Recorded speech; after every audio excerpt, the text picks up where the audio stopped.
नागा साधुओं की दुनिया बहुत ही रहस्यमयी मानी गई है और साथ ही वो हिंदू धर्म में सबसे आकर्षण साधु माने जाते हैं। नागा साधुओं की एक विशेषता ये है कि वो कपड़े नहीं पहनते। कड़कड़ाती ठंड में भी वो नग्न अवस्था में ही रहते हैं और अपने शरीर पर भस्म या धुनी लगाकर ही घूमते हैं।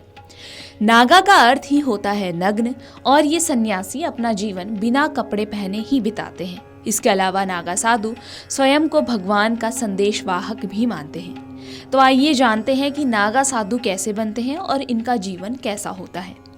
सबसे पहले बात करते हैं नागा साधु बनने की क्या प्रक्रिया है। नागा साधु बनने की प्रक्रिया बहुत कठिन और लंबी होती है। इन साधुओं को अखाड़ों द्वारा प्रशिक्षित किया जाता है और हर अखाड़े की अपनी मान्यता और परंपराएं होती हैं, जिनके आधार पर उन्हें दीक्षा दी जाती है। कई अखाड़ों में इन्हें भुट्टो भी कहा जाता है। जब वे अखाड़े में शामिल होते हैं तो उन्हें गुरु की सेवा करनी होती है और कई अन्य छोटे कार्य भी करने होते हैं। नागा साधु बनने की प्रक्रिया में लगभग 12 वर्षों का समय लगता है। पहले 6 साल इनके लिए खास होते हैं। इस दौरान व्यक्ति को जरूरी ज्ञान की प्राप्ति होती है और उन्हें केवल लंगोट में ही रहना होता है। कुंभ मेले के दौरान वो एक प्रण लेते हैं, जिसके बाद वो अपना लंगोट भी त्याग देते हैं और जीवन भर बिना कपड़े पहने रहने का संकल्प लेते हैं।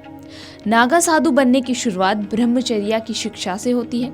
जब ये शिक्षा सफलतापूर्वक प्राप्त हो जाती है तब इन्हें महापुरुष दीक्षा दी जाती है। इसके बाद यज्ञोपवीत संस्कार होता है। इस प्रक्रिया के बाद वो अपने परिवार का पिंडदान भी कर देते हैं, जिसमें 16 पिंडदान अपने परिजनों का और 17वां खुद का पिंडदान होता है।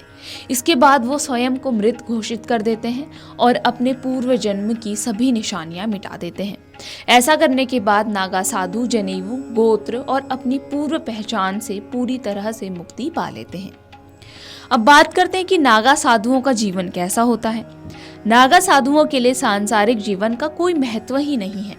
ये अपने समुदाय को ही अपना परिवार मानते हैं और साधारण झोपड़ी में ही रहते हैं। इनका कोई निश्चित घर भी नहीं होता।